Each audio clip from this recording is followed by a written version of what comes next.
This is America in the Morning from Westwood One. Good morning, I'm John Trout. It's Wednesday, June 5th, 2024. Here's what's coming up on America in the Morning. Republicans push back on President Biden's executive order on immigration. It's window dressing. It is contemptuous. I'm Linda Kenyon in Washington. Attorney General Merrick Garland defends the Justice Department from accusations of a weaponized DOJ. I'm John Stolnis in Washington. Firefighters in Northern California making progress on a massive wildfire. I'm Clayton Neville. Earthquake jolts Greater Los Angeles. We'll have details. On Wall Street, stocks are coming off a winning day, and investors are waiting for the latest on interest rates today. I'm Jessica Ettinger.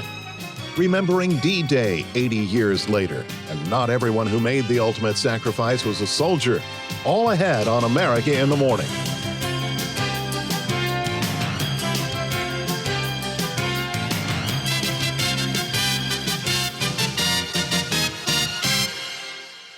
President Biden has issued an executive order to crack down on the number of illegal crossings at the southern border. Correspondent Linda Kenyon has the story.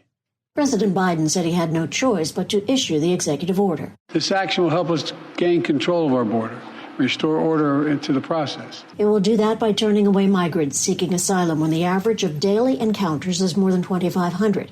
And even though the crossings have tapered off in recent months, that still means the order will go into effect immediately.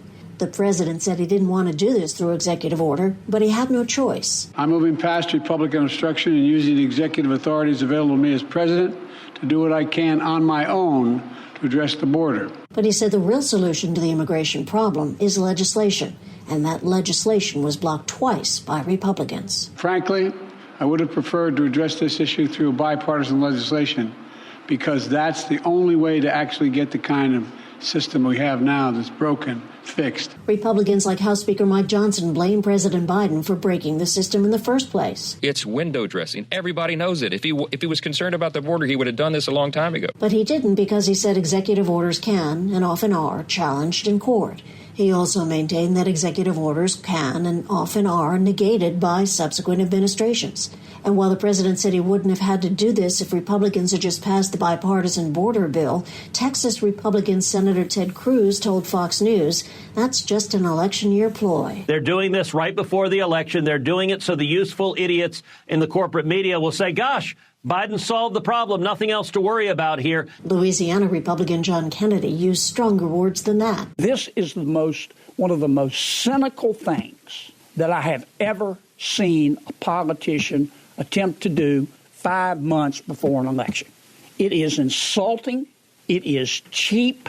It is contemptuous. Democrats have accused Republicans of using border security as an election year ploy, bowing to the will of Donald Trump, who instructed them not to give Biden a win. Now that the order has been issued, he knows we have a debate coming up in 3 weeks. The truth is that Joe Biden's executive order won't stop the invasion. It's weak and it's pathetic. While at the White House, Democratic members of Congress, local border state leaders, and law enforcement praised the president's effort, saying doing nothing was not an option. Linda Kenyon, Washington. Attorney General Merrick Garland testifies before the House Judiciary Committee, emphatically denying accusations that he has weaponized the Justice Department to target Republicans and Donald Trump. John Stolnis has that story from Washington. These repeated attacks on the Justice Department are unprecedented, and they are unfounded. The Attorney General fiercely defending the actions of the DOJ and speaking defiantly amidst threats from some Republicans to hold him in contempt of Congress. I will not be intimidated, and the Justice Department will not be intimidated. We will continue to do our jobs free from political influence, and we will not back down from defending democracy. Republicans want Garland to hand over audio tapes from President Biden's interview with special counsel Robert Hur in Biden's classified documents case. One point of contention, Republicans like Congressman Matt Gaetz point to the former number 3 in the Justice Department, Matthew Colangelo, leaving for a job in the New York prosecutor's office to work on the hush money case against Donald Trump. Our concern is that the facts and the law aren't being followed. A target is acquired. Here, Trump. I'm sorry, I don't agree with anything you just said, but I'm not going to comment on it. Okay, so you won't comment on it, Mr. Attorney General, but you had no problem dispatching Matthew Colangelo. Who's Matthew Colangelo? That is false. I did not dispatch Matthew Colangelo. Matthew Colangelo. Democrat Steve Cohen pushing back on claims by Republicans of a biased Justice Department. You haven't weaponized the Justice Department in terms of hiding and protecting Democrats Menendez, Cuellar, and Hunter Biden. We do not allow the political party or the ethnicity or the religion or the race or the wealth or the influence of someone we're investigating to make a difference in our charging decisions. Garland slammed the desire by some Republicans to defund the special counsel's prosecutions of former President Trump and vehemently denied the hush money trial in New York was in any way orchestrated by the Justice Department or President Biden. That conspiracy theory is an attack on the judicial process itself. John Stolnis, Washington. Those are the top stories of the day, sponsored by Sleep Number. Save 50% on the Sleep Number limited edition smart bed for a limited time, only at a Sleep Number store or sleepnumber.com. Hunter Biden trial underway when America in the Morning continues after these messages.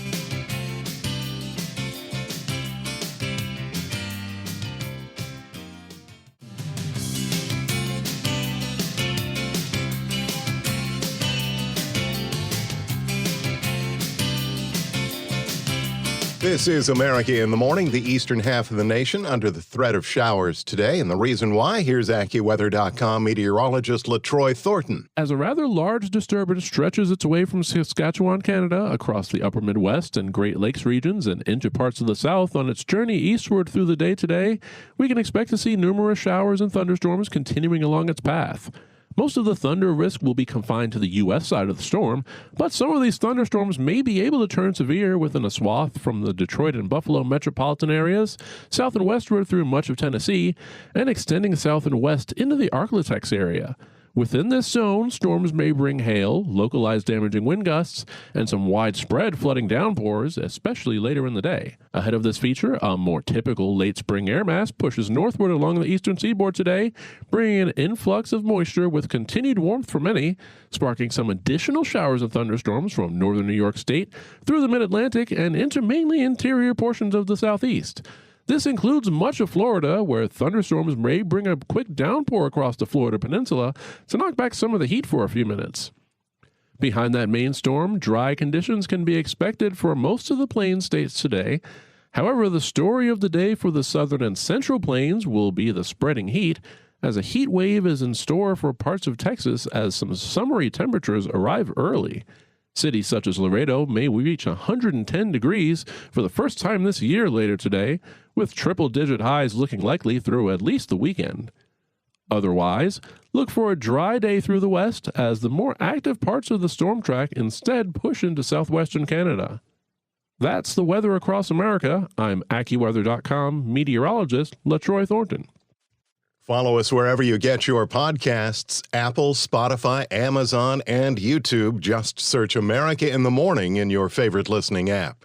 I'm John Trout.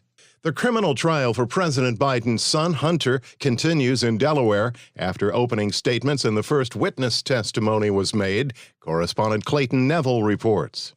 A dramatic courthouse moment unfolded in the Wilmington, Delaware courtroom when Hunter Biden's wife shouted profanity at a former Trump White House aide. The president told his son has had family at his side in court to include the First Lady and for months has maintained that MAGA Republicans are out to get him. They've ridiculed my struggle with addiction. They've belittled my recovery. And they have tried to dehumanize me, all to embarrass and damage my father, who has devoted his entire public life to service. Hunter Biden faces 3 charges tied to the possession of a gun while using drugs and has pleaded not guilty to those charges.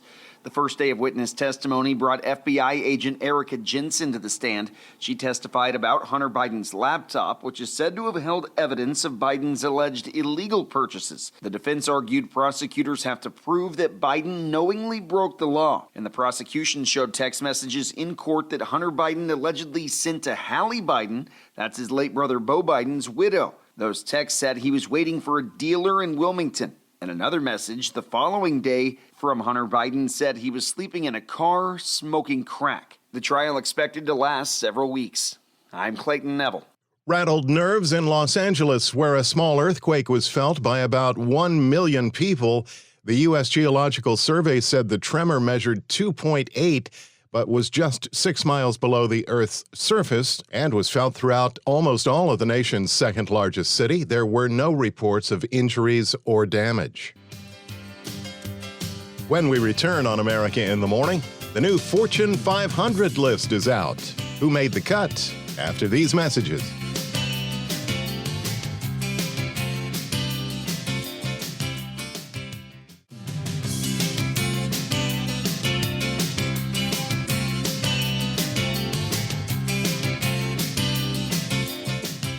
America in the Morning continues. The business report is sponsored by Fisher Investments. Fisher Investments makes a disciplined approach with investing, helping clients navigate volatile markets. Learn more at FisherInvestments.com. Here's CNBC's Jessica Ettinger. Wall Street opens after a winning but choppy session for stocks yesterday. Bond yields were lower. Very modest moves at the index level. We're still just kind of chopping around a very familiar zone here. CNBC's Mike Santoli. Companies whose shares hit fresh all-time highs yesterday include NVIDIA, Royal Caribbean, Walmart, Costco, and TJ Maxx and Marshall's parent TJX companies.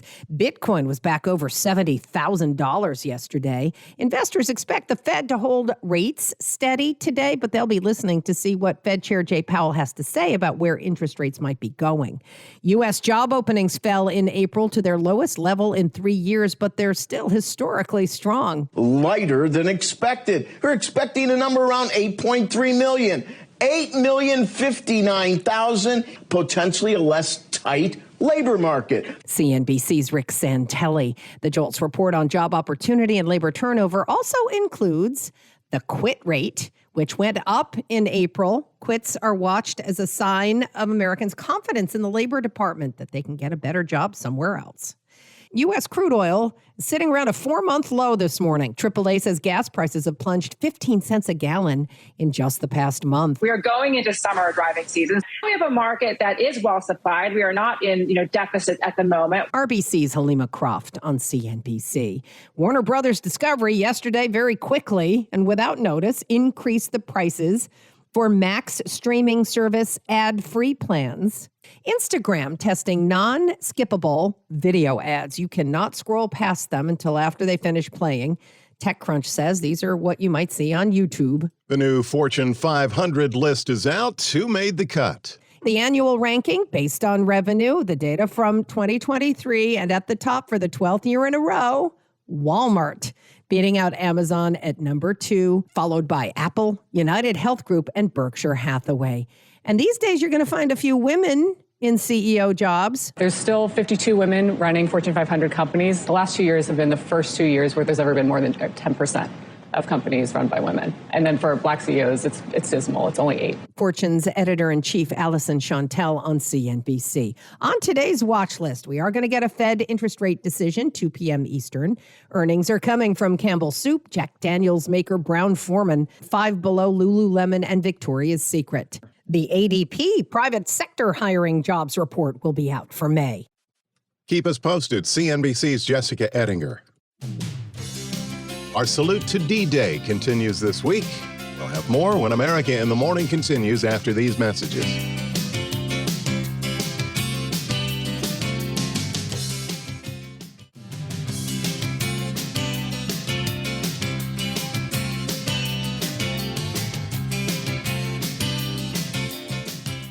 America in the Morning continues. 3 allies of Donald Trump have been charged in a Wisconsin fake electors scheme. Correspondent Haya Panjwani reports. Wisconsin Attorney General Josh Kaul has filed felony forgery charges against 2 attorneys and an aide who helped submit paperwork falsely saying that former President Donald Trump had won the battleground state in 2020. The charges were filed against attorneys Kenneth Chesbrough and Jim Tropis and former Trump aide Mike Roman, who allegedly delivered Wisconsin's fake elector paperwork to a Pennsylvania congressman's staffer in order to get them to then Vice President Mike Pence on January 6, 2021. Michigan and Nevada have also criminally charged fake electors. All three men are due in Dane County Circuit Court on September 19th. They each face one felony count punishable by up to 6 years in prison and fines of up to $10,000. I'm Haya Panjwani. This week, we remember the 80th anniversary of D-Day. Correspondent Julie Walker reports that not everyone immortalized during the Battle of Normandy on June 6, 1944, was a soldier. Out of the more than 9,000 white crosses dotting the shoreline in Normandy, one belongs to AP photographer B.D. Irvin, killed during the invasion. His wife, at the end of the war, decided that Biddy would rest here amongst his brothers in arms. Biddy was a civilian, and he had decided to live with the troops and report on their action, on their deeds. Muriel Rampart, a guide with American Battle Monuments Commission, says he was found amongst the troops working till the bitter end. In a ditch, and with an arm still outstretched to reach his own camera, probably to take the last photo. Irvin was 33 years old when he was killed on July 25th, photographing an Allied bombardment that went horribly wrong, with some of the bombers mistakenly dropping their payloads on their own forces. I'm Julie Walker. We owe a lot to the greatest generation. America in the Morning for Wednesday, June 5th, 2024 is produced by Jeff McKay. Senior producer Kevin Delaney. I'm John Trout. This is Westwood One. This is America in the Morning from Westwood One. I'm John Trout. Coming up this half hour. President Biden has announced plans on migrants seeking asylum at the southern border. Sagar Magani, Washington. Immigration on the ballot in Arizona, and a power company's payout for an Oregon wildfire. Bribing a juror with over $100,000 cash isn't a storyline from a movie. I'm Katie Clark with details. The Texas Court of Criminal Appeals is being asked to reverse Governor Greg Abbott's pardon of a former Army sergeant. I'm Ed Donahue. Police say a 3-year-old boy died after being stabbed by a woman in a grocery store parking lot. I'm Rita Foley. Reality check for actor Alec Baldwin. And a woman found alive at a funeral home. We're back after these messages.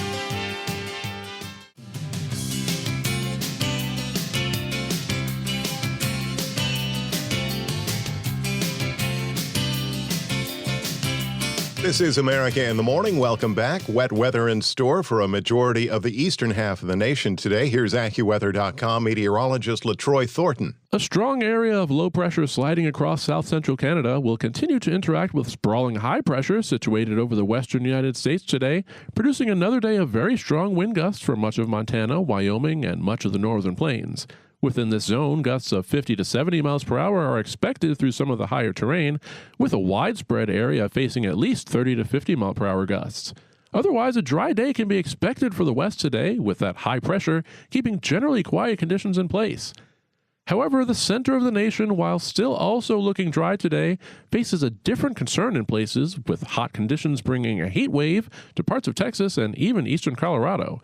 Some areas of western and southern Texas in particular are likely to have temperatures near or above the century mark into the start of next week, and even a city such as Pueblo, Colorado, should approach a daily record high later today with temperatures nearing 100 degrees.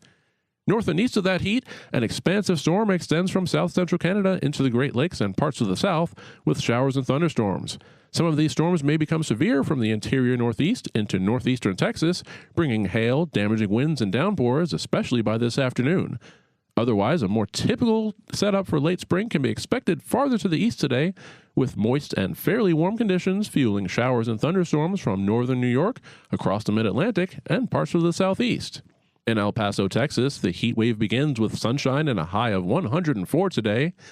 In Minneapolis, watch for afternoon showers and a thunderstorm that could bring gusty winds and small hail with a high of 79. That's the nation's weather. I'm AccuWeather.com meteorologist LaTroy Thornton. I'm John Trout. Remember to follow us wherever you get your podcasts. Apple, Spotify, Amazon, and YouTube. Just search America in the Morning in your favorite listening app.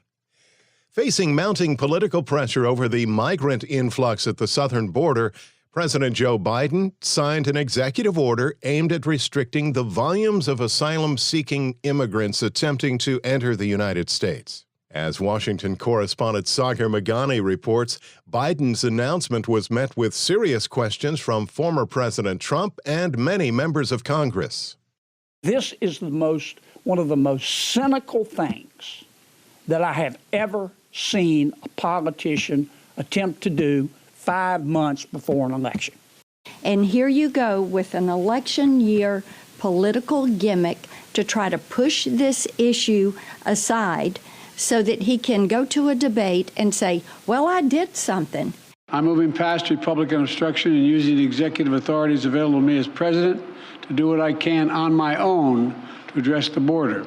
President Biden has announced plans for immediate significant restrictions on migrants seeking asylum at the southern border. This action will help us gain control of our border, restore order into the process.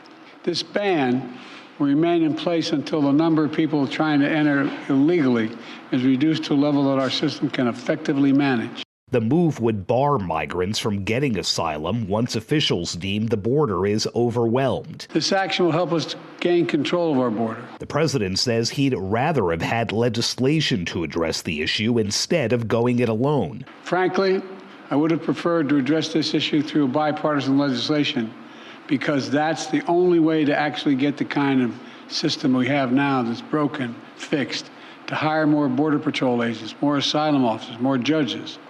But Republicans have left me no choice. Saying they weaponized a key issue by rejecting a bipartisan bill months ago at Donald Trump's urging. His weakness and extremism have resulted in a border invasion like we have never seen before. Other countries have emptied out their prisons, insane asylums, and mental institutions and sent us drug dealers, human traffickers, and terrorists. House Speaker Mike Johnson and others, though, call the president's move a political stunt, noting he waited to act until months before an election where immigration is a White House liability. And now, suddenly, now he wants to issue some weak executive order. One executive order supposedly to try to address the issue. It's window dressing. Everybody knows it. If he was concerned about the border, he would have done this a long time ago. Sagar Meghani, Washington.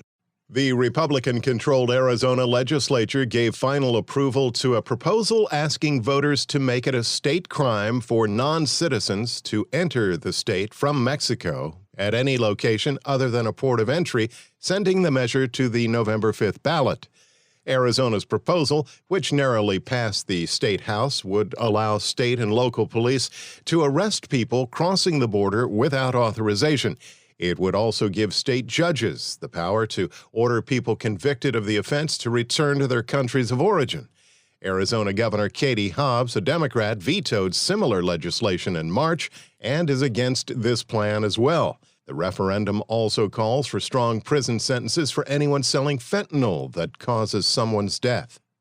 America in the Morning continues. Shifting gears, firefighters are making progress fighting a massive wildfire in Northern California, but now crews are dealing with the first heat wave of the season. On the added turmoil, here's correspondent Clayton Neville. As temperatures warm up, officials in California are warning of the potential for a wildfire season of evacuations and high alert at times. The Corral Fire has scorched more than 22 square miles in between the Central Valley and the San Francisco Bay Area. Evacuations were issued over the weekend as homes and golf courses were threatened in the city of Tracy, that's in San Joaquin County. ABC News spoke with residents there. When we started seeing the flames, we saw how catastrophic it was, and the whole hills were burning. The fire to my left was now right by the highway, the median, maybe 500 yards ahead, had a little bit of fire. And then by 7:05, the fire seemed to have jumped across the highway. The evacuations were eventually lifted as weather conditions got better. High wind was a major issue. One home was destroyed and 2 firefighters were injured. They're doing well. Both firefighters were transported to local hospitals for evaluation and treatment.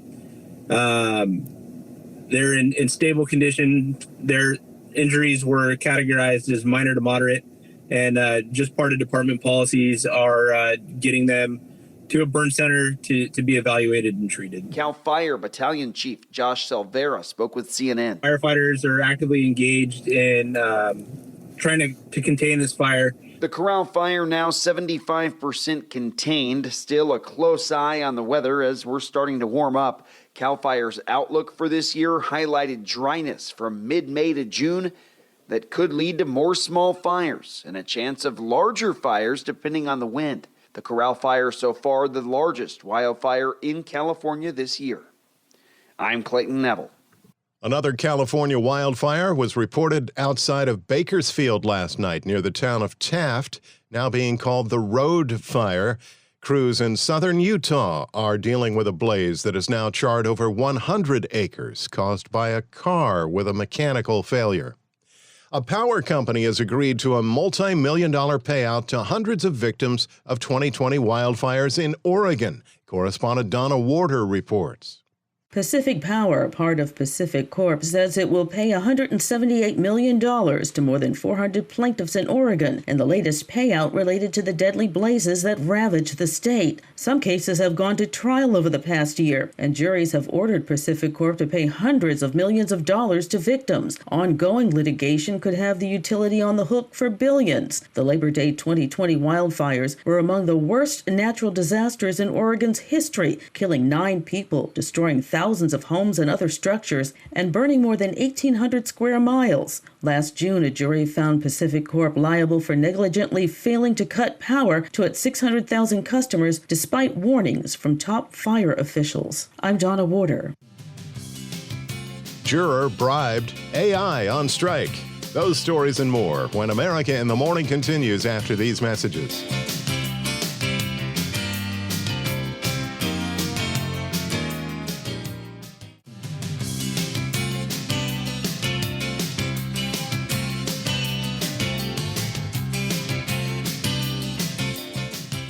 Welcome back. This is America in the Morning. I'm John Trout. A juror was dismissed from a Minneapolis trial after reporting that a woman dropped a 6-figure bag of cash at her home in a case involving the theft of millions of dollars in pandemic funds. Correspondent Katie Clark has more on the story. 2 nonprofit groups received a total of $250 million in the name of feeding kids in need during the COVID lockdowns. Now, 70 people are on trial facing jail time for fraud. In Minneapolis, Minnesota, the jury has started deliberations for the trial of the first 7 people being accused of receiving $40 million of government money to feed kids. Instead, using the money for trips, buying jewelry, buying properties. Only a small amount of money was actually used for the purpose of feeding kids in need. The groups are accused of making up invoices for food that was never served, laundering money, and running shell companies. Once a jury began deliberations, someone dropped off $120,000 in cash to a juror. She said if the juror voted to acquit, then she would receive more money. The juror immediately called police, and a second juror found out about the bribe. Both people were dismissed off the case. The FBI confiscated cell phones of the 7 defendants, taking them into custody while they investigate the source of the bribery. If guilty of bribery, one could face up to 15 years in prison. I'm Katie Clark. Texas Governor Greg Abbott facing pushback over a recent pardon that created controversy. Correspondent Ed Donahue reports.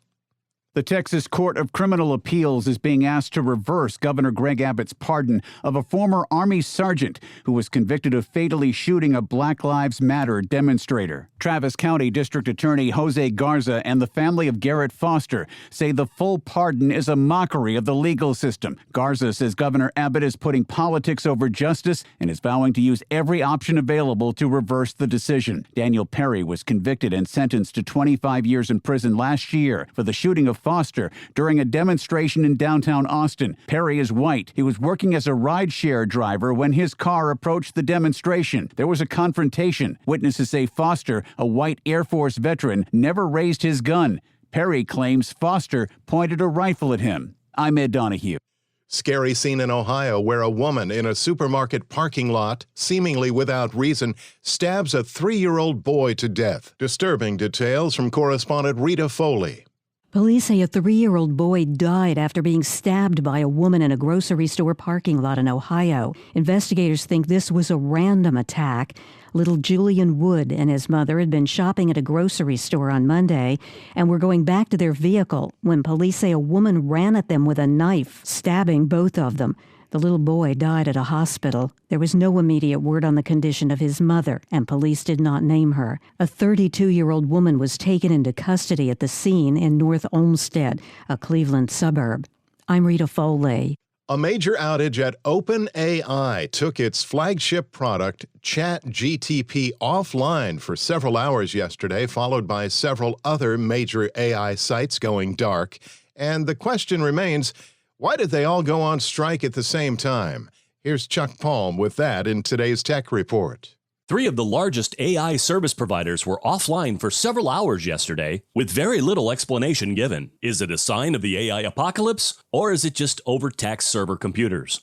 For ChatGPT, the issue started around 2:30 a.m. yesterday. However, social media reports that there were several users still complaining about the outage. A short time later, Anthropic's Claude and Perplexity AI both began to see issues as well. However, these were more quickly resolved. Google's Gemini AI may have also gone offline for a short time. It is unusual that major AI providers would all be down at the same time, but it could signal broader infrastructure issues or an internet scaling problem. Another likely scenario is, with ChatGPT being unavailable, Claude and Perplexity may have not had bugs, but just heavy traffic in a short period of time due to the outage. All of the AI systems returned to normal late afternoon, so I wouldn't look for the Terminator just yet. Leave a comment at allthetoptech.tech. I'm Chuck Palm. Robert Workman Sports is sponsored by Untuck It. Get your Father's Day gifts at our 80-plus stores or untuckit.com. Untuck It shirts designed to be worn untucked. Robert?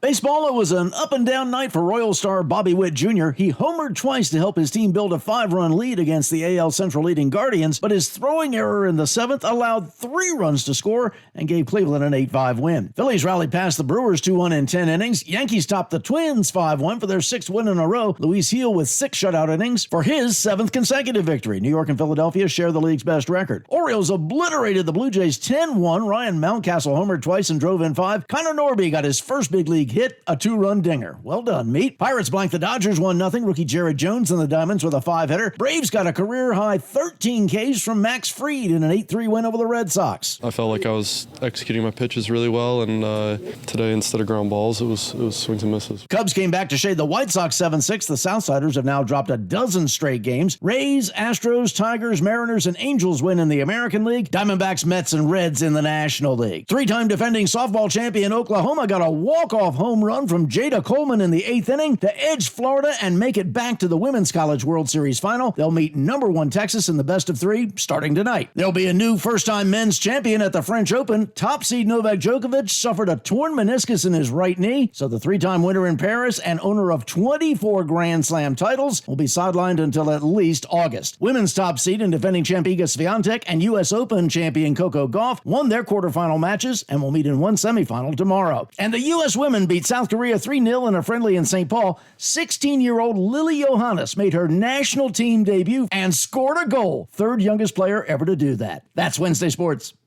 Thank you, sir. When we return on America in the Morning, pronounced dead. And then this, after these messages.